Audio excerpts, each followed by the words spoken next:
with intolerance, you'll have an improper fit on the inner race. That could cause bearing and shaft damage. Slide the bottom half into position under the shaft and loosely install the mounting bolts. Lightly oil the bore of the inner race halves and place them as close as possible to the correct axial position, with the joints at 12 and 6 o'clock. Ensure the match marks line up. There should be an equal gap at each joint. This is an important step. If gaps are right, fit the inner race clamping rings. Make sure to follow the match marks. The thrust faces should face inward and slide smoothly into the inner race grooves. Ensure that the clamping ring joints are located 90 degrees away from the inner race joint. Insert the clamping ring fasteners and thread them in until finger tight. While tightening the fasteners, ensure the gaps at the inner race joints are equal. You can use feeler gauges to check these gaps. The gaps between the clamping ring joints should also be equal. Rings are properly seated in the inner race grooves. At this point, you'd normally add grease.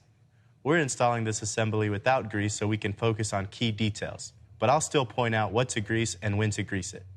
Grease the inner race and cage halves. Install the cage halves on the inner race. Make sure the match marks line up and the roll pins are fully engaged in the cage clips. Make sure the cage can rotate freely. Fully pack the cage and roller assembly with grease. We're looking for 100% grease fill in the bearing. Pack the housing halves with the correct amount of grease. How much grease goes in the housing depends on the shaft speed. Slide the bottom housing half into position.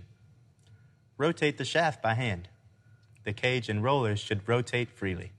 Carefully install the upper half of the housing over the bearing assembly. Check your match marks. Install the housing fasteners and tighten to the appropriate torque.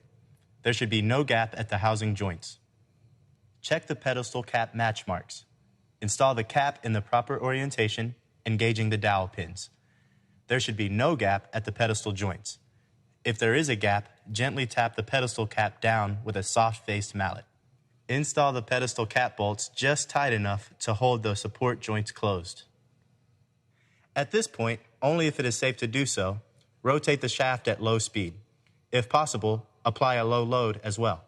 This allows the spherical surfaces of the housing and pedestal to correctly self-align. If this isn't possible or safe, rotate the shaft by hand. Fully tighten the pedestal cap bolts to the appropriate torque.